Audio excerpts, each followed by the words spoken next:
On sait toujours peu de choses sur la genèse du génocide rwandais et le pire, c'est que même le peu que l'on sait est toujours sujet à caution. Le témoignage que vient de faire un ex-officier Tutsi devant le tribunal pénal international en Tanzanie donne une nouvelle version des faits particulièrement machiavélique. Ce témoin accuse nommément l'actuel président Tutsi du Rwanda, Paul Kagame, d'avoir fait abattre l'avion de l'ancien chef de l'État rwandais. Assassinat qui a déclenché le génocide au Rwanda. Jérôme Fritel, bonjour Jérôme. Salut Karl. A retrouvé ce témoin, ma foi, essentiel.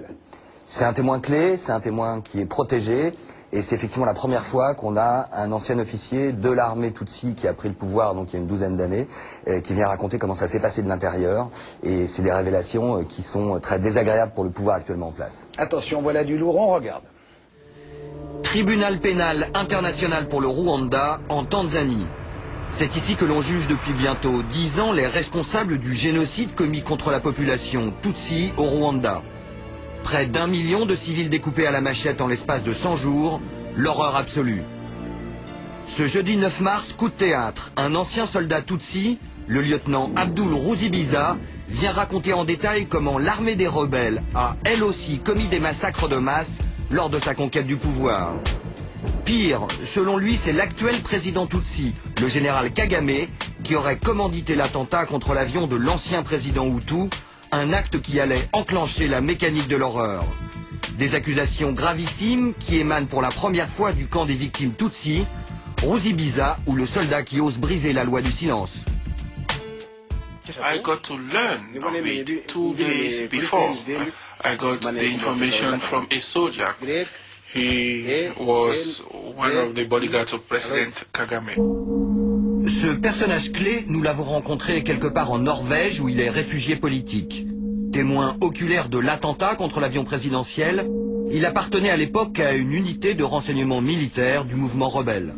Cette nuit du 6 avril 1994, il fait partie du commando chargé d'abattre le Falcon 50. Bon, il y a une camionnette qui est venue, une Toyota, avec un chauffeur, avec des tireurs et un garde. L'avion venait d'abord pour faire une tour comme ça avant de prendre la position d'atterrissage. Et là, il devait passer par-dessous nous.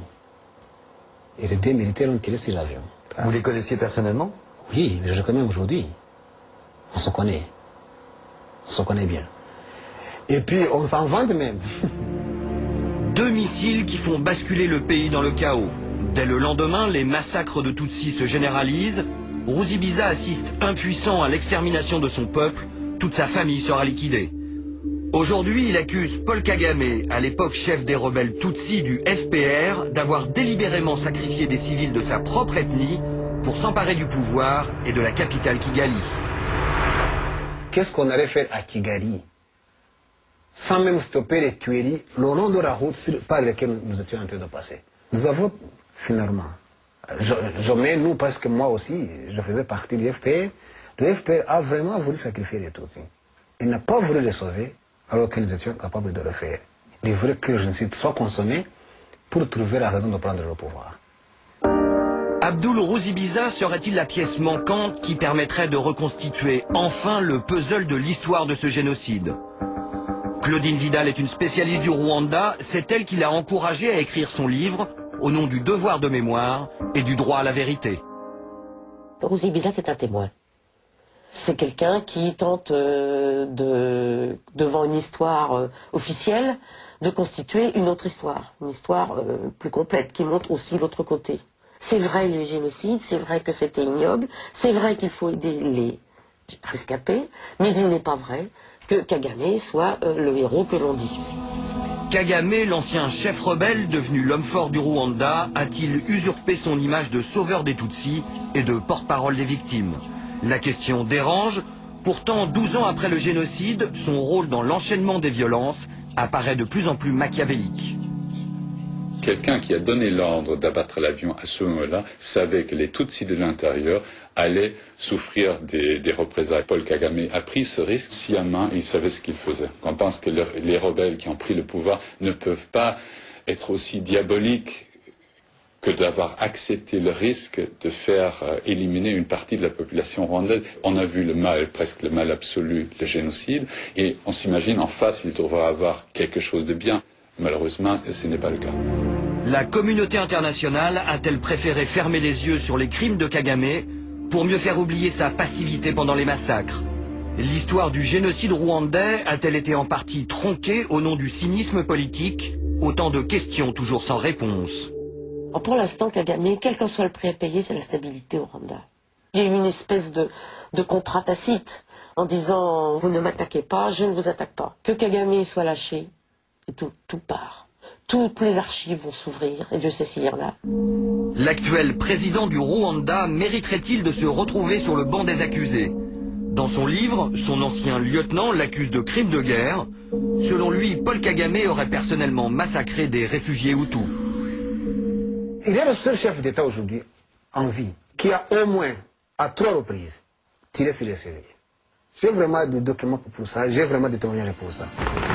L'histoire officielle de la guerre civile rwandaise et le mythe Kagame serait-il en train de se fissurer? À l'ambassade du Rwanda à Paris, on traite Ruzibiza, le soldat repenti, de menteur, même si personne ne l'a attaqué en justice. Et l'on préfère éviter soigneusement de revenir sur les trous noirs de l'histoire, notamment l'attentat contre l'avion présidentiel, l'un des éléments déclencheurs du génocide. Ce qu'il dit, je ne crois pas. La plupart des choses qu'il raconte, c'est ce qu'on lui a dit. Donc ce sont des on-dit. Et sur l'attentat contre l'avion, il dit j'y étais. Il n'y était pas. Vous n'avez aucune photo. Est-ce qu'il y a une enquête au Rwanda là-dessus? Sur quoi? Sur qui a tiré sur l'avion? Non, je ne pense pas. Jusqu'à présent, je ne sais pas s'il y a quelqu'un qui a demandé au Rwandais de faire cette enquête. Si on savait qu'est-ce que ça pourrait amener au Rwandais.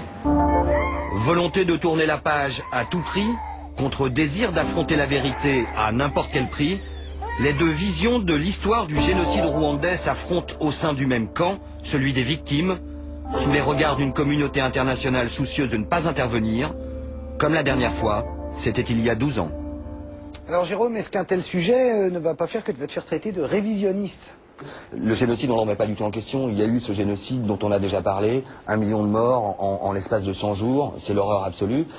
À côté de ça, on a besoin de savoir exactement ce qui s'est passé avant le génocide. Alors l'attentat contre l'avion de l'ancien président, c'est pas ce qui a déclenché en soi-même le génocide. Tout était prêt, les listes des gens à tuer, tout ça était prêt. Ça a été l'étincelle. Il y a une enquête aujourd'hui qui est menée depuis plusieurs années par le juge Bruguière à Paris, parce qu'il faut savoir que les 3 pilotes qui pilotaient cet avion étaient des officiers français. Donc il a ouvert cette enquête et après plusieurs années, il a recueilli énormément de témoignages et de preuves. Et tout remonte, tout converge vers Kagame et vers son entourage. Et d'après nos informations... Il y a des mandats d'arrêt qui vont être lancés? Justement, d'après nos informations, il y a au moins une douzaine de mandats d'arrêt internationaux qui concernent tout l'entourage proche de Kagame. Quand est-ce que le juge Bruguière va lancer ces mandats d'arrêt internationaux? Parce que c'est une bombe politique ce dossier. À partir du moment où les mandats d'arrêt sortent, c'est un peu la reprise de la guerre entre la France et Kagame.